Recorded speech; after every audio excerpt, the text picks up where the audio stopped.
but like pushing away the teachers in the form of experience is really rejecting that opportunity to learn from whatever it is, whatever kind of pain you're experiencing, whether it's physical or emotional or mental, whether it's personal or collective, it's, energetic. Like that's the struggle that we're often in with our lives, is that we don't want things to be as they are. And that is a teaching, like that experience. And really allowing for an experience to be a teaching is it's so powerful. It's life changing to begin to have that attitude towards life. Welcome to Cosmic Clowns, a podcast about exploring consciousness, surviving chaos, and finding the comedy in it all. I'm Sebene Selassie, a writer and teacher, a matcha latte drinker, a cheese avoider, and a sometimes great dancer. And I'm Jocelyn K. Glei. I am a writer, a teacher, an energy worker, a tinkerer, a sun lover, and a person in search of a little more inner peace. And today we are going to explore the topic of teachers and all of the many incarnations and ways that we can learn different avenues, people, plants, things, energies that we can tune into to learn from, and really just kind of exploring the life curriculum that we all are so generously provided with. So that's what we'll be diving into today. But before we get into it, Sebene, how are you feeling today? How are you showing up? Thank you. I'm doing pretty great. I continue to get stronger and clearer. I don't know how many days or weeks now off pain meds, which is woo, hallelujah, liberation. And more than being off the pain meds, it's like having that energy freed up that was going to my body dealing with pain. Yeah. And so, so I have a lot more energy. I've started working out again using a training app and got my little routine and my setup in my bedroom with all my weights and bands and things. And that feels really great to, definitely way behind where I was, before last year, but already feeling improvements even just after, a week and a half of engaging with that. So that feels really good. And looking forward to the spring, have some retreat I'm going to attend, not teach, and some upcoming visitors, and just really good things over here. How are you doing, Jocelyn? I'm so happy to hear that and just hear about this rich new vitality that is coming up with all the beautiful shoots of greens and blooms and all of this gorgeousness that is surrounding us with spring right now. Um, I am I'm a little up and down. April has been a pretty challenging month, a lot of difficult things happening just in kind of my personal realm, obviously also just in the broader collective realm, very intense energies happening. But I am about to move into a new place this weekend, and that will should be the end of this kind of prolonged kind of house transition journey. I sort of put my house on the market last fall. I sold it in early February, and then I've kind of been at a temporary location in the interim for a few months. And so I'm finally going to be like landing and kind of finally able to like really settle in and really nest. And just a couple of different things are kind of lining up on the other side of that it just feels like this is going to be really a big turning of the page and kind of a new chapter or even really a new novel. So I'm just kind of looking forward to kind of settling into hopefully some new energies coming soon. Yeah. Bring on May. Bring on May. Um, so I'm thinking about where we can kind of dive in today. Maybe I can just articulate a little bit of kind of where this topic, which I proposed, was kind of coming in for me. Um, I originally started thinking about it. I wrote an essay for my newsletter some time ago. I don't know if it was a year or two ago. Um, but one of the things often in my writing, I will refer to a teacher or a mentor. And if you are someone who regularly reads my writing, you might be like, oh, that person has like a lot of teachers and a lot of mentors.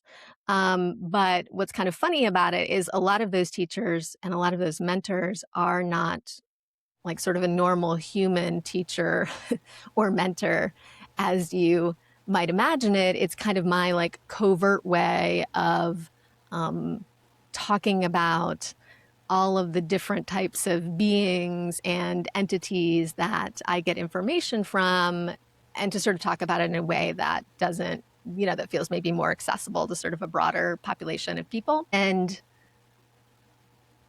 one of the other things that I realized this, I think at some point like last year. So, I have my other podcast, Hurry Slowly, and that's kind of been on hiatus for a little while.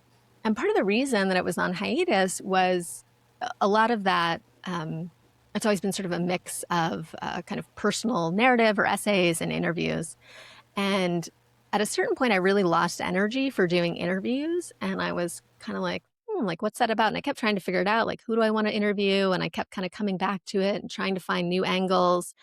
And I just couldn't really figure it out. Like, I just wasn't having that kind of same motivation. And that was kind of happening at the same time as I was starting to sit and meditate more um, with stones, with crystal allies, and starting to kind of register more information in those meditations and those communications. And at a certain point, I realized, like, oh, I'm not really interested in interviewing humans right now. Like, I'm much more interested in, you know, So overrated, right? I humans. mean, we're not always the greatest. So just realizing I was much more interested in getting these really like kind of different perspectives, communing with crystals or communing with plants. You know, I have sat with plant medicine, but also just communicating with plants, the more we'll say mundane plants, So I did a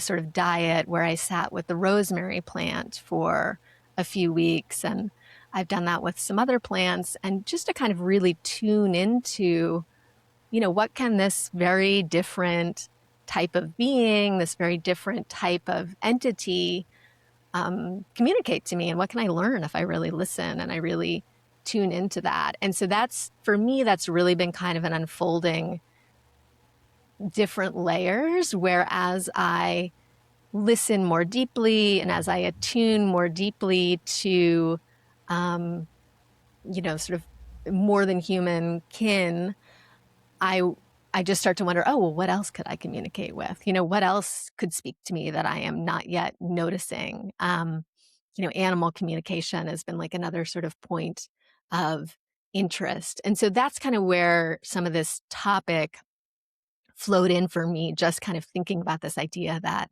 teachers are everywhere. So maybe you can Hmm. just kind of, respond to that, and we'll just kind of flow from there.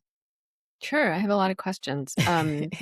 So I'm curious, like, what general things or um, differences have you noticed from the more than human communication? And hmm then maybe what are like some specific things? And yeah, I'm curious about the quality too of what have you noticed is different from human teachers and more than human teachers. Yeah, it's so interesting because I have wondered, and I started to wonder sort of specifically when I was kind of sitting with and meditating with stones. It's like, am I communicating with the stone? Is like the stone helping me to, channel my higher self? Like what exactly am I communicating with in this setting, right? Um, and a friend of mine who's like kind of very experienced in that realm says that the stones like attune you. So they're kind of like attuning you to a certain frequency, right? Because that's the thing about crystals. They have like a very specific organized structure that resonates in like a very specific way. Um, and I think that's like kind of a really interesting and beautiful Mm, perspective. But mhm, what I've realized is that across all of those, different channels, for me, whether it's communicating with stones or communicating with, a sort of more mundane plant like rosemary, or communicating with um, a more psychedelic plant, or communicating with an animal. I don't myself, I'm not like super good at communicating with animals, but I work with an animal communicator who I really love with some frequency. And what's interesting is the sort of tone of all of it feels exactly the same to me, like the mood of the messages, the energy of the messages, all feels the same. And so for me, my kind of default view now is that I'm just communicating with consciousness, and all of these things are just different ways of communicating with consciousness, because it doesn't feel like the quality of the communication feels so similar across all of these things, which is generally so speaking like a very like loving, like mm, compassionate. It can be, different. uh, It can be like, could be like very stern from a certain, plant versus like much more kind of warm or soft from a different plant. So there's different energies, but sort of, I guess, the general quality of the teachings that I receive feels very similar. Like it feels like, okay, all of these things are connected, you know? mhm. So I have more questions. Like, what do you mean when you say consciousness? Like Hmm. communicating with consciousness, and maybe also when you say, higher self, is that the same thing or is that Hmm. different? And then also, like, what are some of the messages you receive, just to get more specific? Hmm. Yeah, well, I mean, the what is consciousness, right? That's you and I were um, trading back and forth a recent interview with Michael Pollan, who just wrote a whole book about, right, like what is consciousness. So it's a very I'm not sure he knows. I'm not sure he I'm not sure he knows either, but I think he is right in that it's a very complicated question. Um, to me, I don't know. I mean, it feels like the stuff of which everything is made of, us as well. That there is some larger, mm, I just want to say larger consciousness. I'm like, what's a word I can use?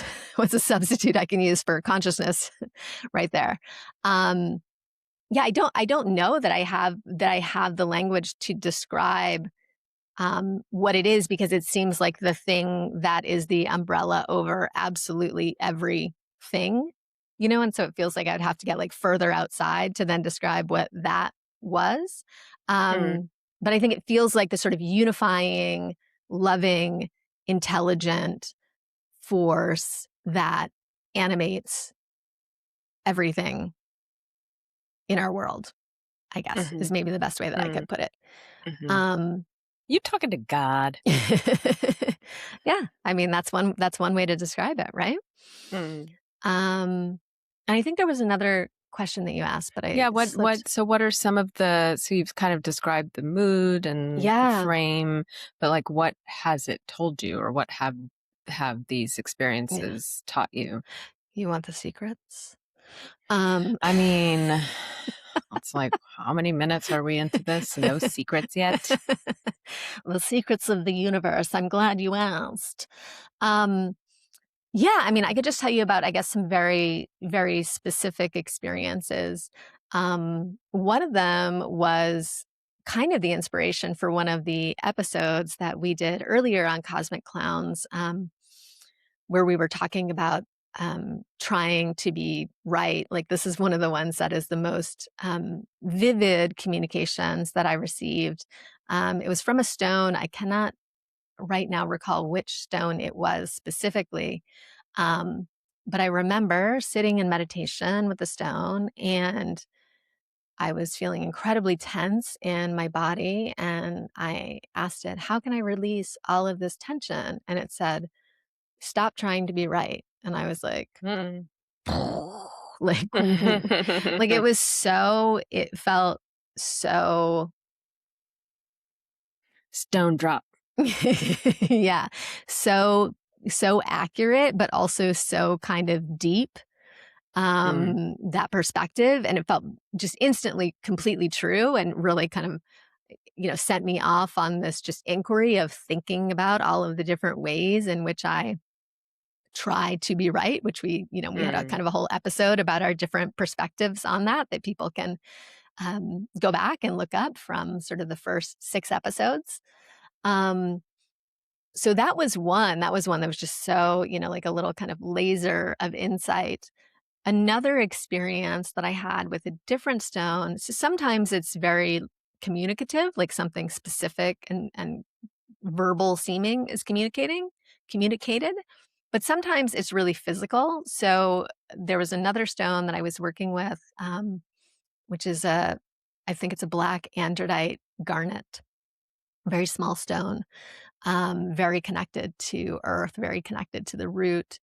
And that just felt like it gave me this, um, it just, it allowed me to drop into my body and to drop into presence in a way that I don't think I had experienced since I was like 5 years old, maybe. mm, And it lasted, I wanna say, for maybe, like, 36 hours or something, where I just felt so present. I felt so rooted, and I felt so grateful for everything because I mm, was so present with all that I had, and I could really see all of it. And I was I was so sad when when it kind of started to wear off and it started to fade, but it really felt like a sort of a ceremony akin to, like, a sacred ceremony or a plant medicine ceremony, in that sense of where you have this kind of like really remarkable experience that kind of opens a door into what's possible. And then, the experience ends or the experience fades and you're not quite in that space anymore, but you know that it's possible to get to that space. Um, mm, and so, I've been kind of longing to, to be back in that space ever since. But such a deep teaching and such a sort of, it was just such a deep physical teaching to, mm, um, to be in that space. So yeah, those are kind of two examples that come to mind mm. immediately that felt Yeah, pretty they're really striking. great. Yeah. Um, so I know we're gonna talk about all these other kinds of teachers, or actually like the dynamic with human teachers. Yeah. But I just want to stay here a bit longer because I imagine that some people listening may not have had these kinds of experiences, and Yeah, I went so right into the deep end. yeah, great. That's the cosmic part of Cosmic Clowns. Yeah, welcome. Um, so yeah, like what do you or what has supported you? It sounds like you're a natural. You're a crystal whisperer. But how if other people are interested in kind of meeting teachers from other Yeah. uh shapes and forms and sizes and substance, how would someone go about that? Yeah. Asking for a friend. Right. Well, and human teachers being an excellent bridge in that regard, right? So I talked about, someone I work with who's an animal communicator who I've worked with, quite a bit with my dog, and she's an amazing, incredible person. And animal communication is not something I as yet seem to have a facility for, and so she's really kind of opened that world, she's really opened that world to me. And that's been really, really beautiful. So I think, of course, and as you said, we'll get into this more like mentors and kind of guides. But for something, like say the mundane plants, right? Like, um, I did a sort of very dedicated sit for a few weeks with the rosemary plant, but I've done it in briefer stints with um, other plants. And really, primarily, what I'm doing in that is just kind of brewing tea with the leaves of the plant, and then kind of making a very like ritual time to sit with that tea and to kind of be with it and to just really listen and see what comes up. And so I've done that with some other plants. I did a little bit with When you do parsley. that, Yeah. do you tend to, like, not necessarily have, like, other things in your system, like Yeah. caffeine or food or Yeah, when I did, like, the sort of more official rosemary one, it was very like, "Okay, let's clean out, super clean diet, like, really try to cut down on the caffeine, the sugar, eat super clean," to kind of, I think open the channels for communication. and Um, maybe not use other herbs to, like, yeah, I mean, kind of confuse I or didn't not use other I still used other herbs. It was just more like in that one, which was very formal, it was kind of a like, if I could, using rosemary in my cooking, and you would drink rosemary water throughout the day. You would like pour a little bit on you when you were in the bath. That was like very like kind of, the sort of like the full treatment. Um, Mm, but I've also done it where I just make a habit, like I'm not really changing my whole life, but I just make a habit of just kind of sitting with the tea every night. Um, and I think that and just listening, like just seeing what comes up, hopefully without expectation. And mm, and I've really like still received, very interesting perspectives and information just doing it in that way. And I think, I know this is something you think a lot about, just the power of ritual and the power of opening up that relationship. So, I think people probably have a lot more experience, many people with like creating an altar, maybe, and then like sitting with that altar or meditating with the altar every day, making an offering to the altar every day, or, maybe same thing with your ancestors. And so I think it can be a very similar practice to that, in the same way that you might think, oh, yeah, like it might feel more available to someone to communicate with ancestors, right? Or to make an offering to ancestors. I think you could do the same thing with a plant, like via a tea. You could say, every night for, this week or for 2 weeks, I'm gonna do a little meditation, and then I'm gonna kind of sit with this tea, and I'm just gonna see what is offered. I'm just gonna listen, without kind of expecting to get anything in particular out of it. I think the really important part, one thing that I realized, and this was a message specifically when I was sitting with one of these teachers, was like not to focus on like, oh, are you getting something out of it right now? That is about it's about the devotional practice. It's about cultivating the relationship.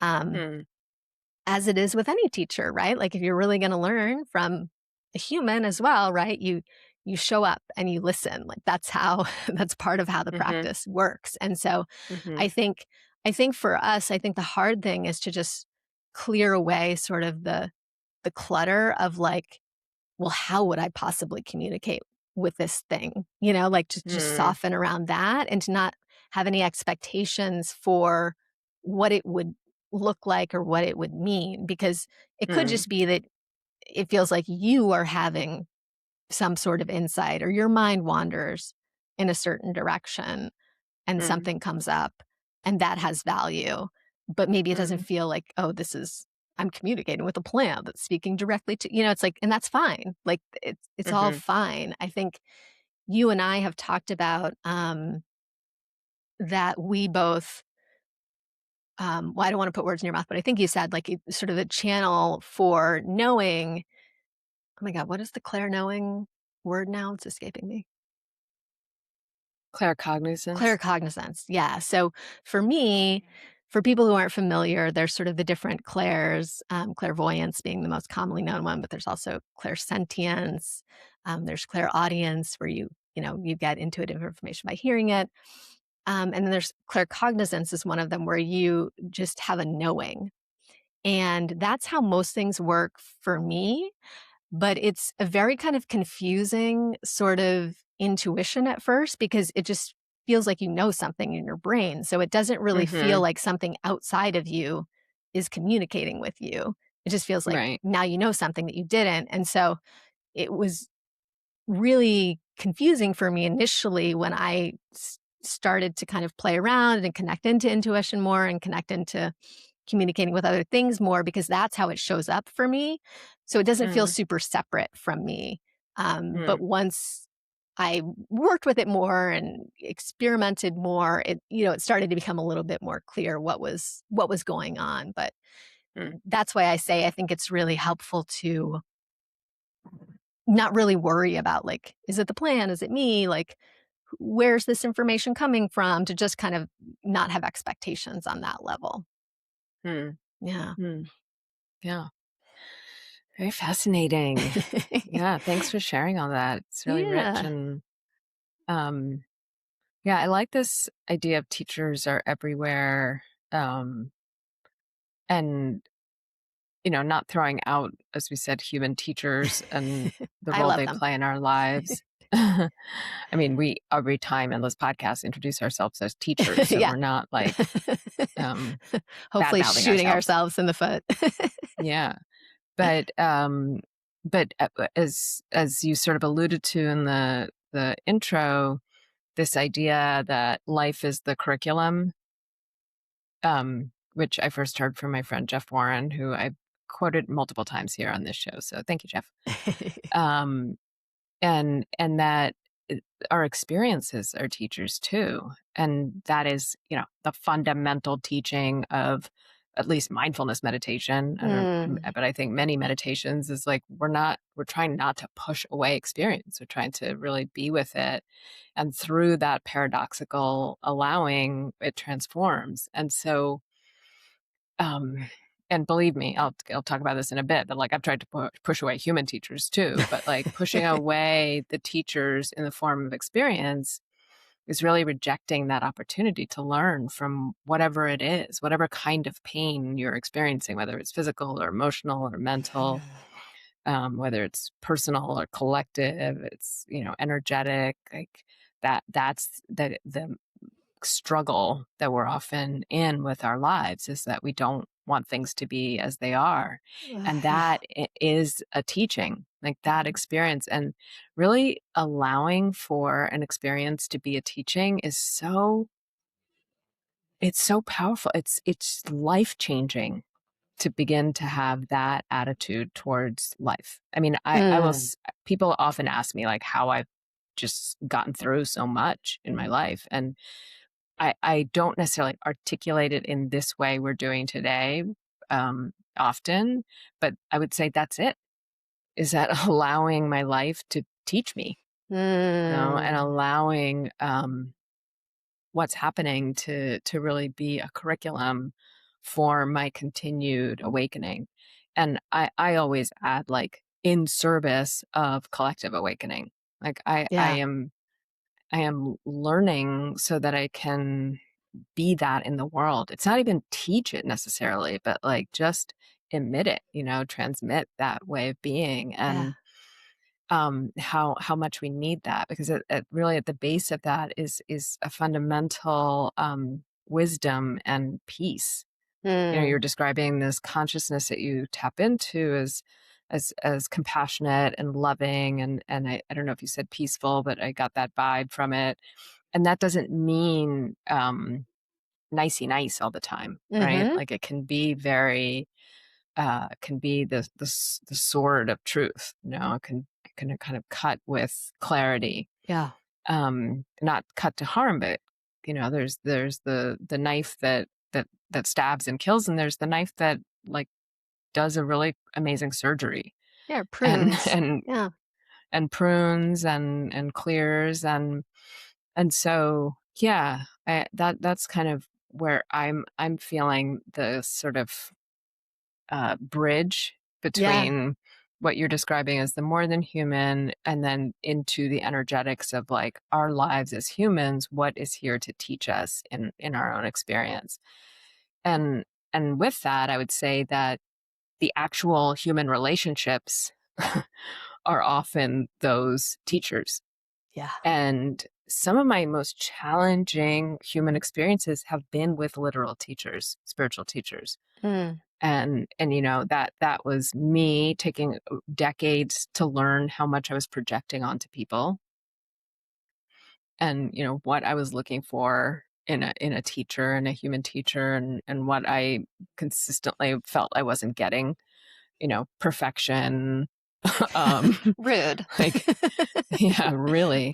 um and like a clear mirror. and Yeah, and so sometimes that clear mirror is to just then recognize that it's time to go, yeah. that's not that there is not a teacher I've had, like a human teacher, who I've not benefited from. And Mhm. I'm talking about people who, well, anyone really, like, and anyone can be our teacher. Yeah. But in terms of people who I had some measure of surrender to, like to really kind of devote myself to learning from someone, which is a big act of humility, and that's not the vibe of our culture. Like we go in Humility? with sort of a because we're so extractive in the way that we Yes. want to learn and grow.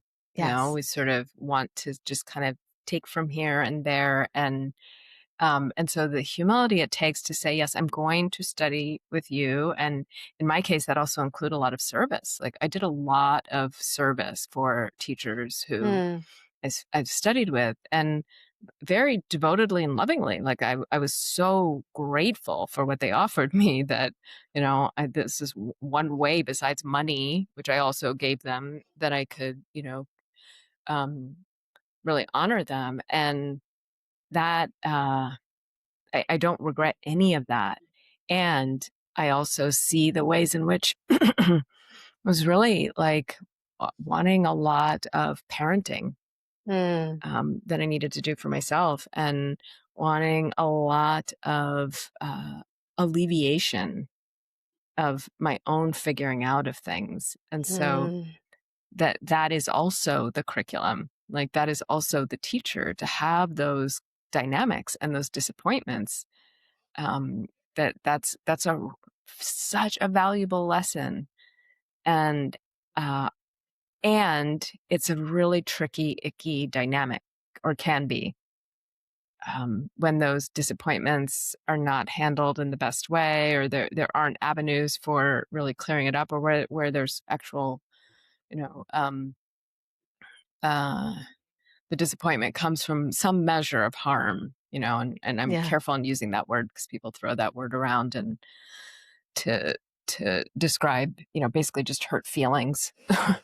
um, and you can have a disappointment without necessarily being harmed. Um, but there's a lot of power dynamics with teachers, and uh, there's a lot of power dynamics in learning from our life through other human beings that is often avoided by not engaging in teachings, like sort of only looking to books or to um, other kinds of experiences where we don't really have to make intimate contact with people. Yeah. and I love that and point, we don't have to engage in the community as teacher, mhm. because as the Zen people say, that's rough stones rubbing up against each other to make them smooth. I'm sure there's Mm. there's like a pithier way of saying that the Zen use, but you get the idea. um that there's a way in which the solitariness of our learning especially with our technology and computers and AI or whatever we're using to kind of uh, l- engage in our spiritual development, it really loses all of that, like that friction and the teachings that come through relationality, Mhm, mhm. and you described sort of the stone being stern or and more than human entity kind of being intense, but we're generally not going to think like they are mad at us. We're not Yep. going to have our feelings hurt by these more than human entities. And there's Yeah. so much value in those Mhm, kind of teachings. mhm, And so these experiences are as teachers, our pain, our challenges, these relationships as teachers, I think are just really gold. And mm. I have projected onto so many teachers and then had to break up. Same. And with some of them, really, like, not ill will at all, but, like, Mhm. no more communication Mm, because the dynamic was not changing. And, um, and from what I could see was not going to change, yeah. even though I had made attempts.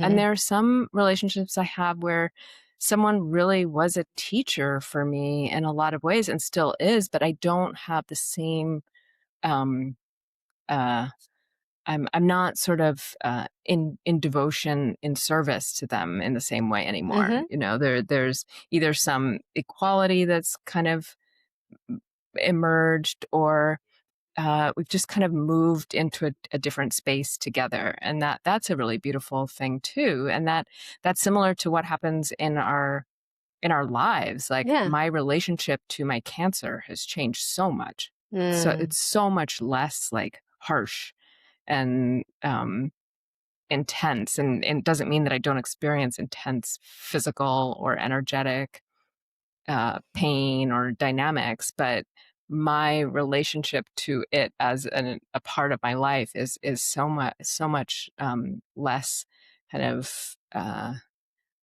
like the teacher kind of commanding my attention, and something that I just kind of walk alongside now. mhm, mhm. I love that you brought in, yeah, both the intimacy and the humility of the process and of working with human teachers. It's funny, that's actually making me think of another communication I had where I was like, there's this beautiful, huge pine that I walk by every day on my morning walk, clearly like a mama tree of the forest. And I remember putting my hand on her and just kind of tuning in, and it was just like humility. And I was like, okay, good lesson for humans. Thank you. Just like Hmm. Hmm. continued, continued on my walk. Um, Hmm. but I'm curious how does all of that experience inform how you show up as a teacher and what really kind of value and wanna embody when you're playing that role in the dynamic? Well, yeah, it's hugely informed it. So one of the things that I made a decision about 6 years ago, to not have students. So for whatever 5 or more years before that, no, that's or no, about 10 years before that, I had students. So I had people who I met with regularly and talk about their meditation practice, talk about their you know Dharma Mhm, practice, and would advise. And that was all by dana, so all by donation. So I just kind of took on people. I didn't accept just anyone as a student, but I worked with quite a number of people. And about 6 years ago, I decided that I just didn't want to have that dynamic with people. mhm, That it doesn't mean that I didn't want to teach, but I didn't want to lead a community any longer. I led a few different sanghas for some time, as well as running a large meditation center. And I didn't want to have that sort of direct student teacher relationship and power and projection dynamic with people. Mhm. And I'm not saying that nobody should do that. I did not want to do that anymore. Mhm. It didn't feel right. And then the pandemic happened, and I was so relieved that I wasn't having to like meet one on one with people over Zoom who were like falling apart. No, I'm kidding. Because I stayed in touch with pretty much everybody. Um, so it was kind of just shifting the relationships more into just friendships at various degrees. Some Yeah. are closer and some are less close. Um, and and a lot of that was because of my experience, because I could see, it's almost like you can feel the projections happening and how people treat you. And I think partly it was just self-preservation and just recognizing my system couldn't handle all of that, considering what my body was going through all the time. Um, and also that I wasn't really interested in that. Like I wasn't sort of it was also as I was moving away from being a quote unquote Dharma teacher. I love the Dharma. I still teach the Dharma, but I don't identify, I think I've spoken here before, as the Dharma teacher any longer. And um and so I kind of take that attitude, like whatever informed that decision, into my teaching. So when I Hmm. teach, whether it's online or in person, I'm really showing up as uh, as um, a facilitator, a co-learner, a guide. Um, in Theravada Buddhism, we talk about Kalyanamitta, or spiritual friendship. So a Hmm. spiritual friend, as the highest sort of fullest aspect of spiritual life. And I don't pretend like I'm not the teacher. Like I'm there because I have certain things to offer, Yeah. and people are paying me for that. Uh, you know, all those decades of practice and wisdom and what I can offer. So I'm not trying to belittle myself or downplay what I'm there to do, but I'm kind of just shifting the vibe. And it's true of my writing as well, which I consider part of my teachings. I rarely say we in my writing anymore. Yeah. And I rarely speak from the third person. Like I'm really there to share my own experience. And when I show up to teach, if I'm teaching about a particular, if I'm teaching a particular meditation technique, or if I'm talking about a particular, aspect of spiritual practice, I, I I describe it and I teach it. But for the most part, when I'm talking about like what what can help us, I give myself as an example, and I really invite a lot of input from others about what's working for them. And Mhm. I try and give the caveat that this is what works for me. Like, I'm not sure it's going to work for you. What do you think will work for you now that you've experienced this? Yeah. Yeah, I think that's a Yeah. really beautiful approach.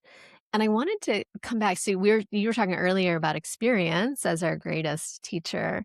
And I was curious to ask you, I'm wondering what your perspective is on this. I'm thinking about I'm often talking with a friend who's maybe going through a difficult experience. And they're like, I'm just trying to figure out what the lesson is. Like, what's the lesson I'm supposed to be getting here? And I'm curious what your take is on, like, as we think about experience as a teacher, that kind of way of framing it, if it's constructive or if it's not so constructive. I don't know. I'm maybe it's constructive for some people. I don't really think about it that way. Yeah, I think that's what I'm You know, curious. How do you think about it?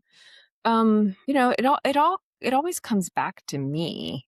Like everything else is a mirror for me, uh, in the sense that I'm inside a system that's interpreting things in a particular way from my experiences. And so if it's a lesson in any sense, it's to help see myself more clearly.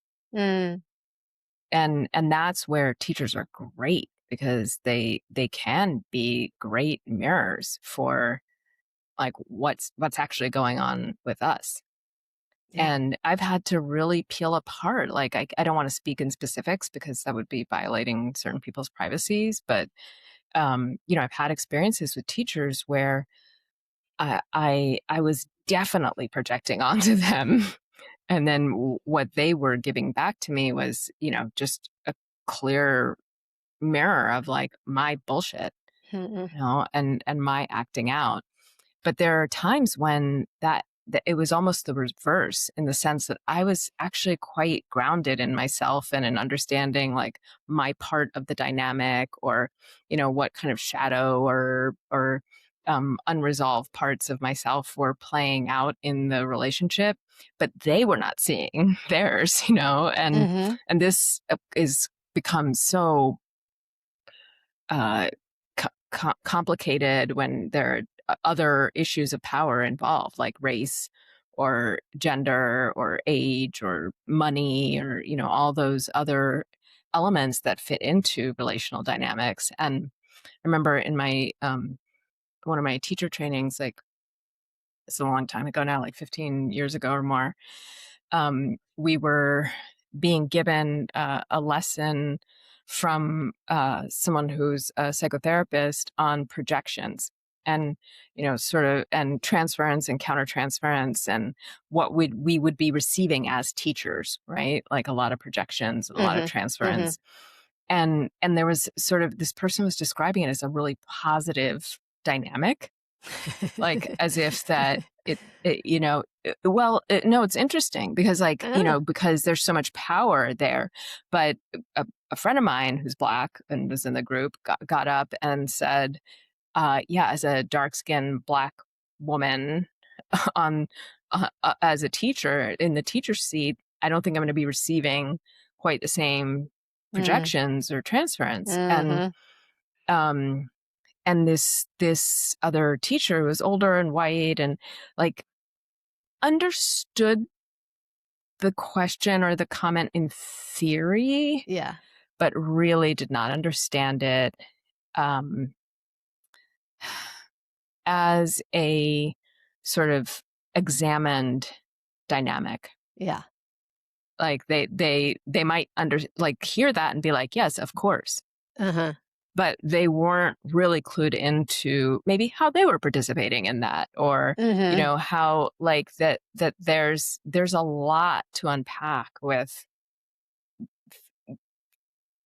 all of those relational things. And Yeah. that I co-teach this series with my friend Sarah Shapuri, and she talks a lot Huh. about power and shadow in spiritual teaching, and really should be her thing because she's so good at it. She's really good at unpacking, like, what are all those dynamics that are involved with human teachers. Like, we're not going to have those with more than human teachers, right? Yeah. And so if teachers are everywhere, there are some teachers and teachings that are pretty invisible to a lot of people. Mhm. Mm. Yeah. Yeah, well, and I like you're articulating the different layers, right? Because there's what they're ostensibly teaching, but then there's just the teaching of the relationship itself, which is this whole other rich relational teaching that we're only going Which to is get. most of the teaching. Yeah. Yeah. Just It's not that watching there aren't yourself other in the things. relationship. Yeah. Yeah, yeah. And Mhm. I mean, I've said this here, I think, before. I hope I have. I have been like called in many times when I'm teaching, and I hope I continue to be, Mhm. because it's the only way I can learn Yeah. as a teacher, you Mhm. know. So Mhm. as a student, there are many ways that I can learn, but as a teacher, it's hard to learn except through our fumbles. Mhm. Mhm. One of the uncomfortable truths. Yeah, yeah, yeah. Because of And course you teachers aren't learn. perfect. Teachers aren't perfect, and um, I guess if it's like teachers are everywhere, are we opening up to them? Mm, Like, are we opening up to the teachers that don't feel comfortable? yeah. Yeah, well, and of course, just the teachers that, like as you say, not just your relationship with your teacher, but the teacher of your romantic relationship, the teacher of your friendships, the teacher of like Yes. the person who's standing like too close to you in the checkout line, who's driving you crazy, right? Like all of The those teacher known things. as the MTA. My God, such a deep spiritual teacher, Oh my the G god, every train. time I get on the B25 bus on Fulton Street, there is just like sometimes it's beautiful. It's like said one time Peter and I were on that bus and it was just like everybody was being so friendly and kind and helpful. It was the joy bus. Uh, Sometimes that bus is just a lot of crazy, Not teaching you more joy. teaching me patience. Yeah, but it's that discomfort, right? That is such a teacher. I use the term generative discomfort quite often in the context of teaching about creativity, right? That there's that space. It could be in any realm. It could be like, in a relationship, something's making you really uncomfortable. It could be you're sitting with the blank page, it's making you really uncomfortable. But there is that, there's so much generativity that comes out of that. Like we don't usually change without some level of discomfort, right? And that discomfort Mm. itself is such a teacher. Yeah, I mean, that is so much of meditation, right? It's like we're not scratching every itch, we're not moving with Mm. every discomfort. And we're also learning that what we call discomfort is often just change or difference. Scratching an itch is like the classic mindfulness I'm like teacher example of scratching my like, neck. no one's ever died from not scratching an itch. But when you're in meditation and you're invited to be still, an itch feels like just like the worst terror in the world until we actually allow ourselves to experience it, right? Which Mhm. is so much of our lives. Like the thing that we are not able to tolerate, whether it's like a sensation or a feeling, emotion, a thought, like we're the again, like classic mindfulness like sayings, like pain times resistance equals suffering. Like it's Yeah. the resistance that's the suffering, it's not the thing that's happening. Yeah. And so every experience, all of our pains, all of our challenges, all our discomforts, our anxieties, our fears, our sadnesses, our depressions, it's not that they'll magically go away, but resisting them is not going to help at all. Like that's just full stop. Yeah. Like I'm Yeah. there's no addendum to that sentence.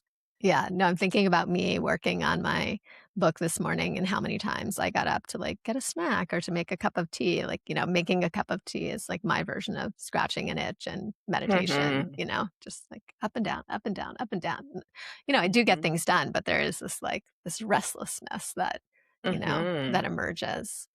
Um, I'm also curious about other forms or avenues that you think about in terms of receiving teaching, things being teachers.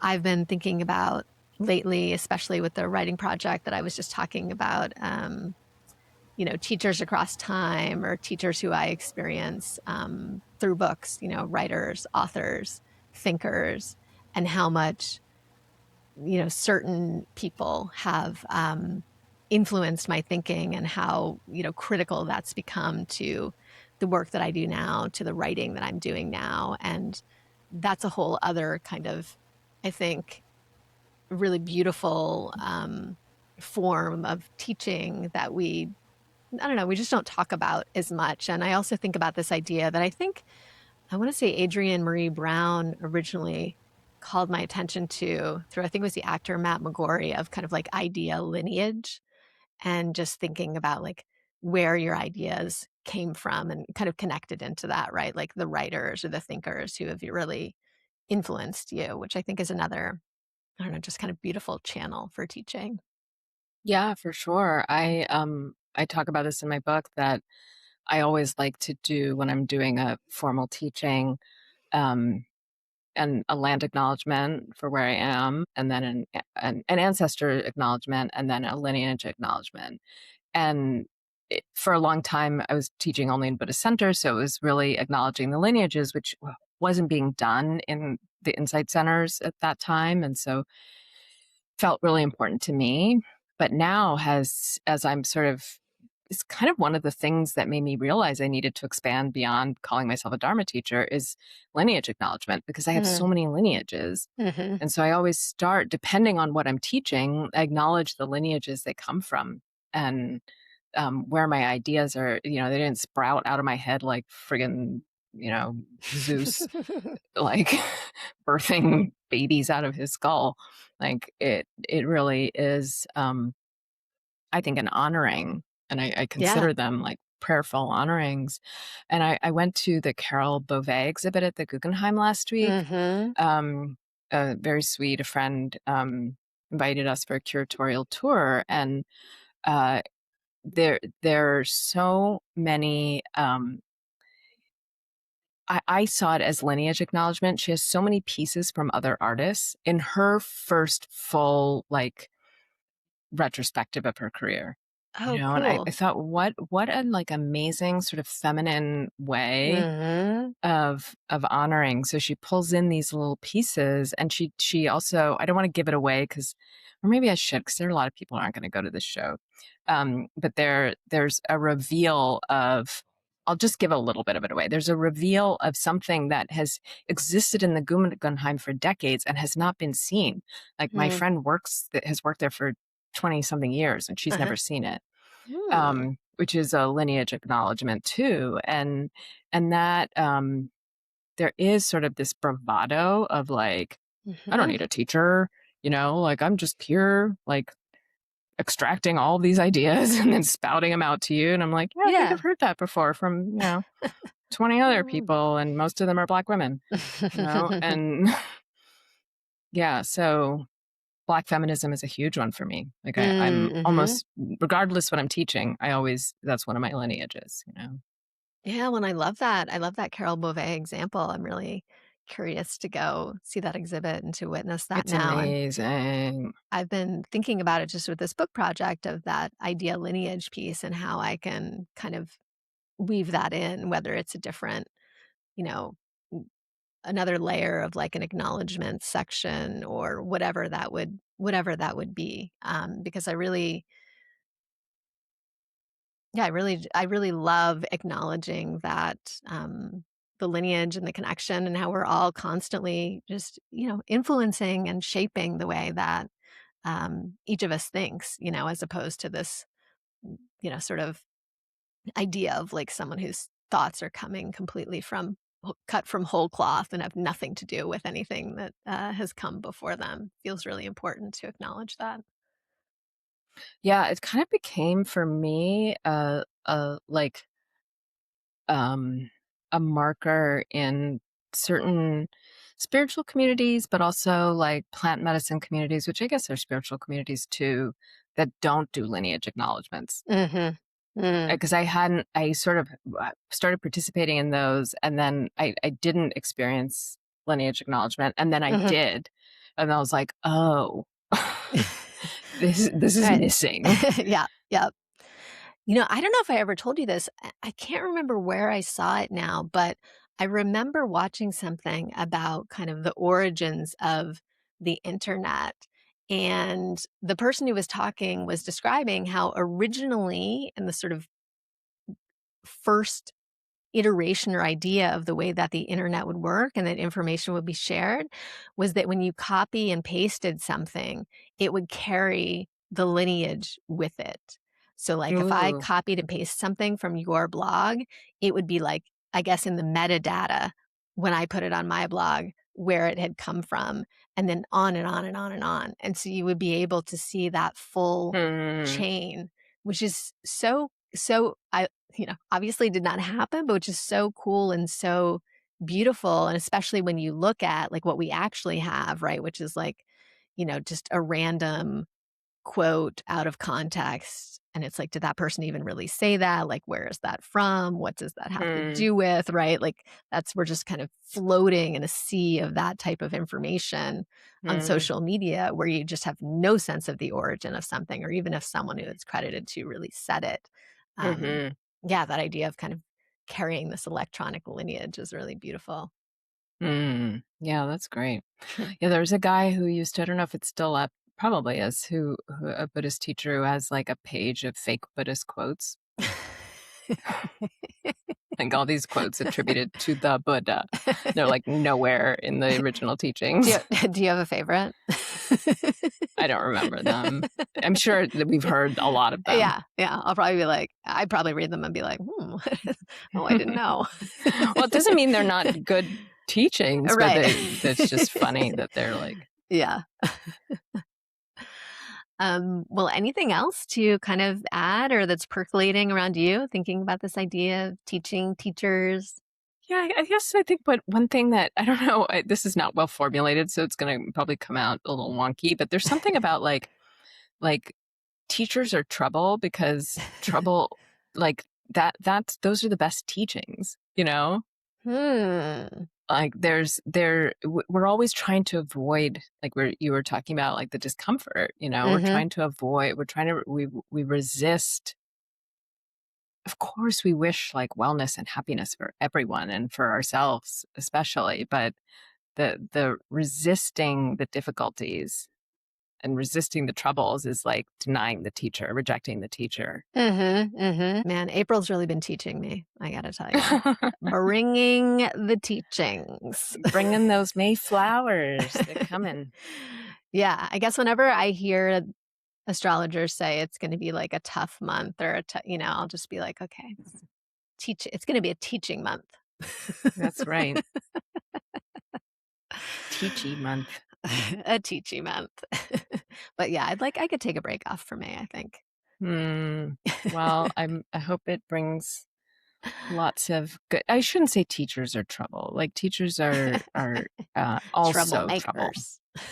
They are troublemakers. That's true. Like there's a kind of rascally teacher idea, or like there was one person at my last live retreat, who was just like kind of resistant to what was happening. And Uh-huh. so I just picked on them like over and over. And it was so fun by the end. They were just like a puddle, like it worked. Like there's a way in which, I mean, and like I would not do that all the time. Like Yeah. there has to be some attunement to understand who can handle what, Right, yes, yes. um, but yeah, the teachers are troublemakers.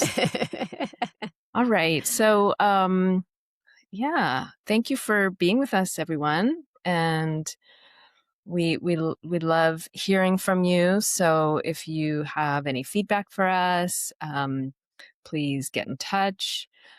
Please rate and review the show wherever you're listening to this, and that really helps us get heard. And if you want to stay in touch with us, we both have Substack newsletters. Jocelyn has a beautiful Substack called Radiate, which is all about consciousness and Whatever that is. creativity and lots of great ideas and links and tips and guidance and beautiful writing. I have a newsletter called Remind Me to Love, which comes out with every new first quarter, full, and last quarter moon. So about once a week. And you can find both of us on Substack, and our Substacks are linked below. We wish you all a beautiful May. Take care of yourselves. Make sure you're hydrated and get lots of rest so that we can make good trouble, because we're all teachers. And we'll see you next time. And we'll leave you with this final moment of clown. At a certain point, I realized, like, "Oh, I'm not really interested in interviewing humans right now." Like, I'm much more interested in, you know So overrated, right? I humans. mean, we're not always the greatest.